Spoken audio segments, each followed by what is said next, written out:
Good day everyone.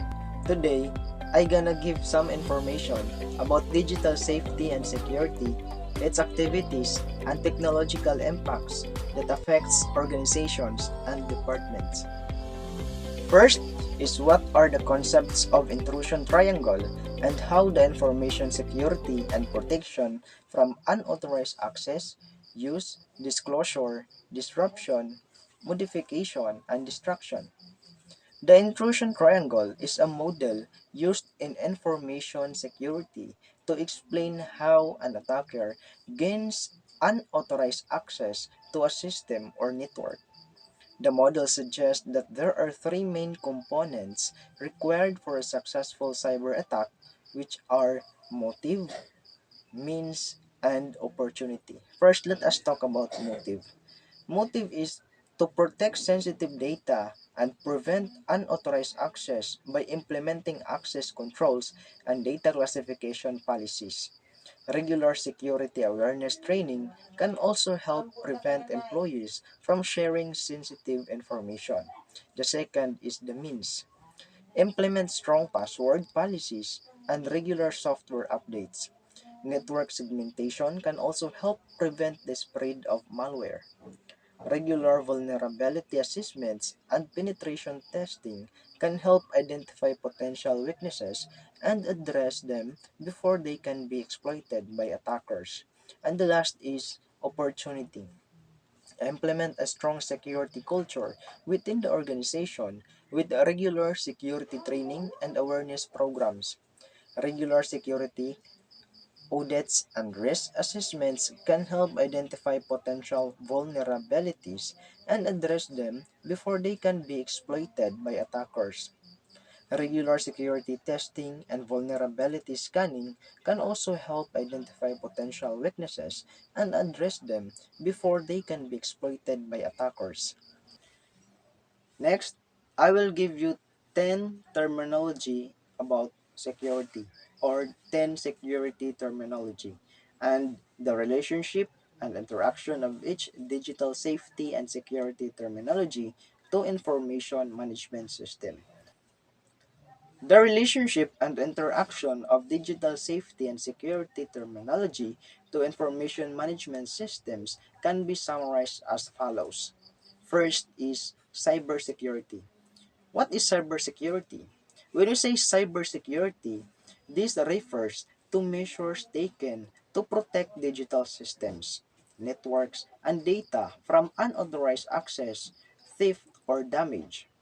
Cybersecurity is a critical component of information management systems as it ensures the confidentiality, integrity, and availability of data. The second is the data privacy. Okay? When we say data privacy, this refers to protecting personal data from unauthorized access, use, or disclosure.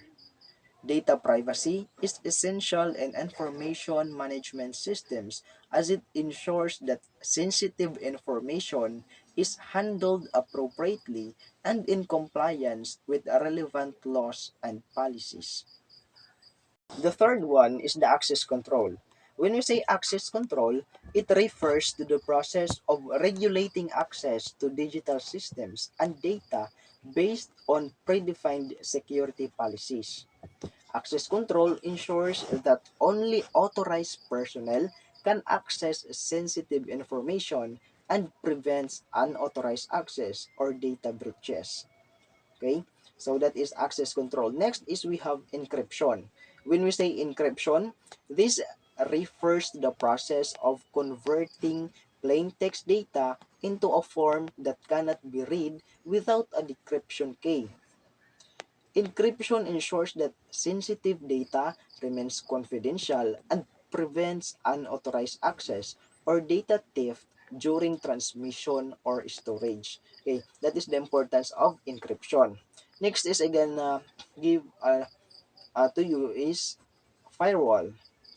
Okay, when we say firewall, this refers naman to a network security system that monitors and control incoming and outgoing network traffic based on predefined security rules. firewalls prevent unauthorized access to digital systems and networks and protect against network attacks such as denial of service attacks and port scanning. Okay, next is antivirus. So this is very common that we commonly heard antivirus even in cellular phone or in any devices. When you say antivirus, this refers to the software designed to detect and remove malicious software such as viruses and malware from digital systems and networks. Antivirus software ensures that digital systems remain free from malicious software and prevents data breaches and system damages. Okay, next is the backup and recovery. When we say backup and recovery, this is the process of creating and maintaining copies of digital data to prevent data loss or corruption. Okay, so the backup and recovery ensure that data remains available in the event of system failures, data breaches, or any other unforeseen events. So this is how backup and recovery is important in digital safety and security. Next is incident response. When you say incident response, this refers naman to the process of responding to and managing security incidents such as data breaches or even system failures. Incident response ensures that digital systems and data remain secure and protected during and after security incidents. The ninth term that is useful in the digital safety and security is the risk assessment. When we say risk assessment, this is the process of identifying and assessing potential security risk to digital systems and data. So it is assessing potential security risk assessment. It ensures that digital systems and data are protected against potential security threats and vulnerabilities. So this is how important risk assessment is in digital safety and security. The last but not the least is the compliance. Okay? When you say compliance, it is the adherence to relevant laws and policies related to digital safety and security. Compliance ensures that digital systems and data are handled appropriately and in compliance with relevant laws and policies. And this also prevents legal and reputational risks associated with non-compliance. So those are the 10 terminology which is very important in digital safety and security and its relationship to the information management system. We have already discussed the 10 terminology, uh, digital safety and security terminology, and its a relationship to information management system. Now, I will give you the factors that disrupts the physical security and control. So, what are the factors that disrupts the physical security and control? First is human factors. When we say human factors, human errors, negligence, and misconduct can significantly disrupt physical security and control. So it's all human. This includes unauthorized access, theft, sabotage, and insider threats. The second is the technological factors. What is technological factors? This means to the failure of the technology or technological failures, malfunctions, and cyber attacks can compromise physical security systems such as access control, surveillance, and alarm systems. The third one, the next factor is environmental factor. When you say environmental factor, that belongs natural disasters such as floods, earthquakes, and fires can disrupt physical security and control by damaging infrastructure and disrupting operations. So next factor is the organizational factor. Organizational factor is when weaknesses in organizational policies, procedures, and culture can contribute to security breaches. This includes inadequate staffing, training, and resources, as well as poor communication and coordination between security personnel and other stakeholders. So it belongs to organizational factors. Next factor is the economic factor, which is also very important because in economic factor, financial constraints such as budget cuts and resources shortage can limit the ability of organizations to invest adequately into physical security measures. So, okay, so when there is financial constraints, so yeah, the company or the department cannot fund to uh, cannot give a good fund for protection, for data protection, or for the physical security. So next is social factors. When we say social factors, there is social unrest, protest, and civil disobedience that can disrupt physical security and control by creating chaos and disrupting normal operations. Next factor is the political factor, which is also important, which it talks on the political instability, conflicts, and terrorism that can pose significant threats to physical security and control. So, particularly in high-risk areas. Okay, when there are political factors, this could really affect to the physical security and control. Next is the legal factors. Legal factors, which is uh, talks on legal restrictions such as privacy laws and regulatory compliance requirements can impact physical security measures and limit the ability of organizations to implement certain security strategies. Next is cultural factors, which cultural differences and values can affect the perception and prioritization of the physical security. Of course, when as well as the effectiveness of security measures in different contexts. When there are different culture, when there is cultural differences, then the perception to the prioritization of physical security is at risk.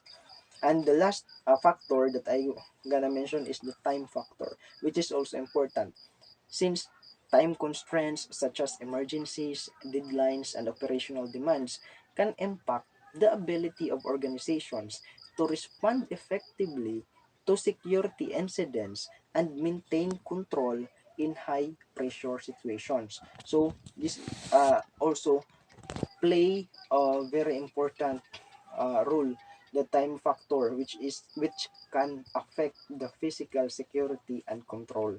So those are the 10 factors that really affects or that can disrupt the physical security and control. Next is after I give you the factors that can really affect physical security. Now I gonna give you the concepts in preventing accidental compromise of data. So the prevention. What are the concepts in preventing accidental compromise of data? Okay. So in preventing accidental compromise of data, it involves implementing various measures and practices to minimize the risk of unintentional data breaches or leaks caused by human error or system failures. Some of the key concepts in preventing accidental compromise of data are data classification, access control, data encryption, data backup and recovery, and data access auditing. Data classification, access control, data encryption, data backup and recovery, data access auditing, data privacy and confidentiality, and the last is employee training and awareness. First, let us talk about data classification. What is data classification? When you say data classification, this involves categorizing data based on its sensitivity and criticality. So you have to classify the data first. as to its sensitivity and criticality. Okay. This helps in identifying the most sensitive data and implementing appropriate access controls and security measures to protect it.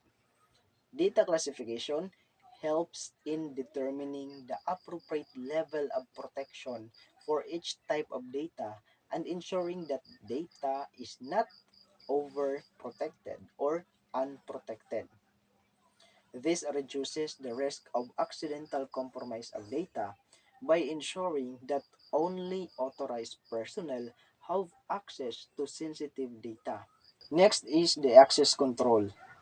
When we say access control, this involves implementing mechanisms to restrict access to data based on the user's role, job function, and level of clearance.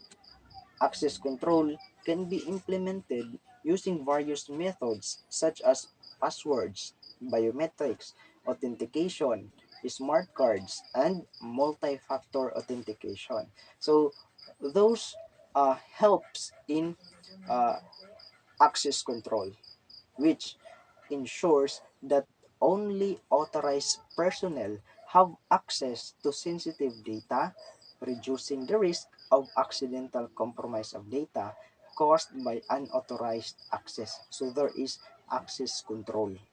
Only those authorized personnel have the access to the data. Next is the data encryption. When we say data encryption, this involves converting data into an unreadable format using an encryption algorithm. Okay? So the encryption helps in protecting data both in transit and at rest.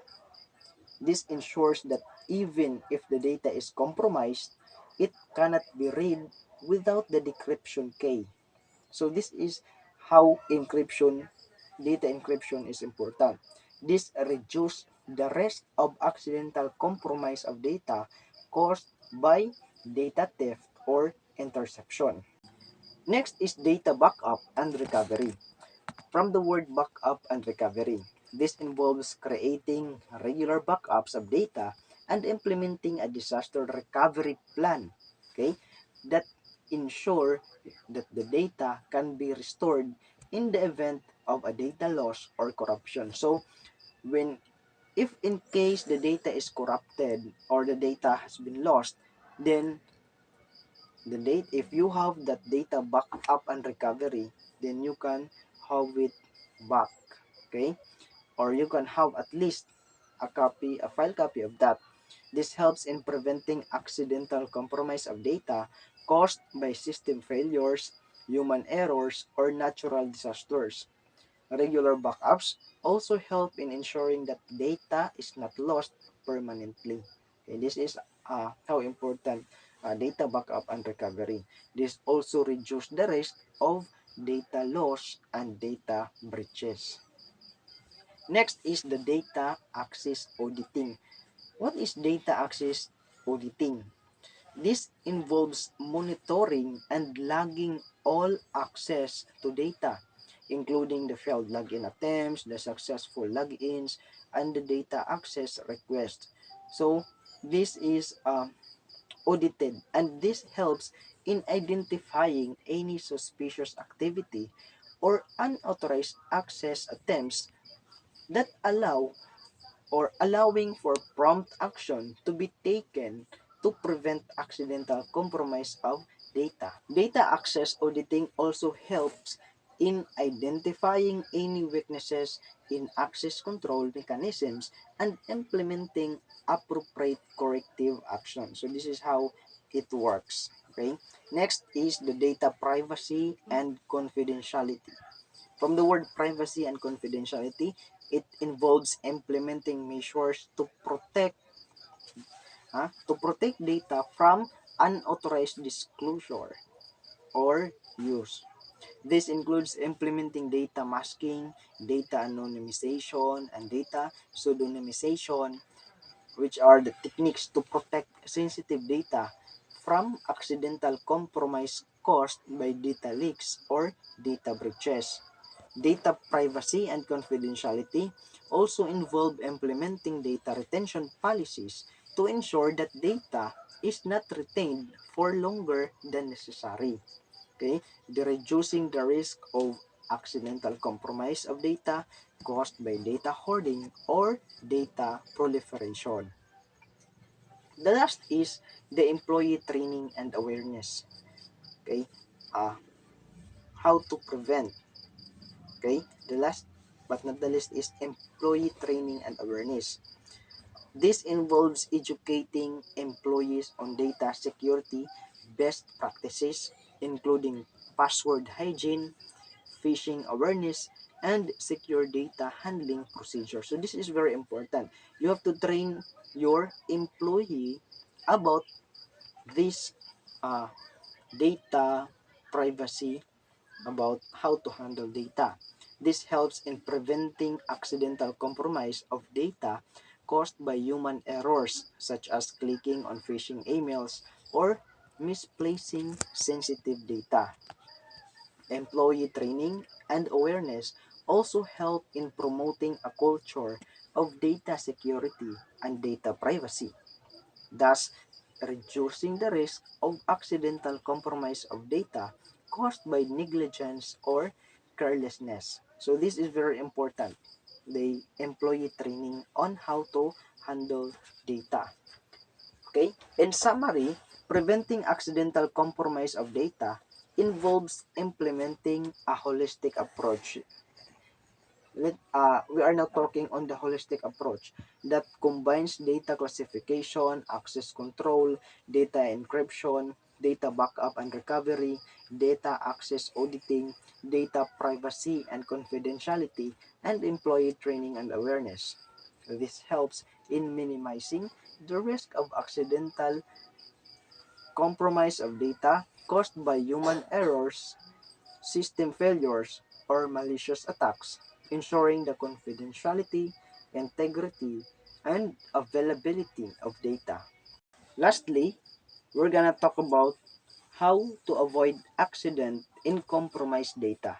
So this is also very important in data security or in data safety, on how to avoid accident and compromised data.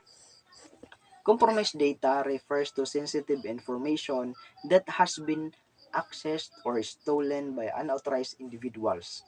So here are some of the ways to avoid accidents in compromised data.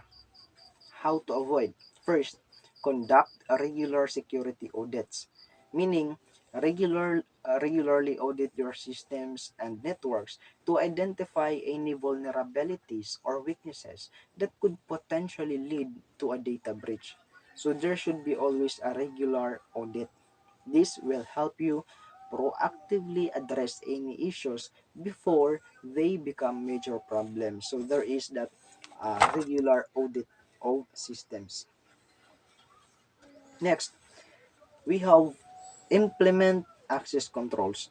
Another important thing is you have to implement access control to avoid accident in compromised data. Ensure that access to sensitive data is restricted to only authorized personnel.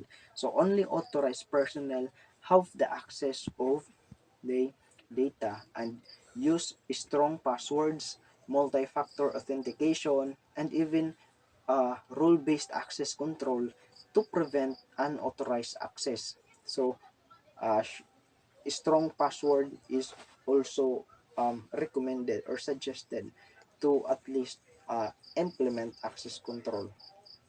Next is they encrypt sensitive data. You have to encrypt sensitive data. So the things that we have discussed today about digital safety and security are so very important in maintaining the physical security and the device safety and security of an organization and or department. Thank you very much.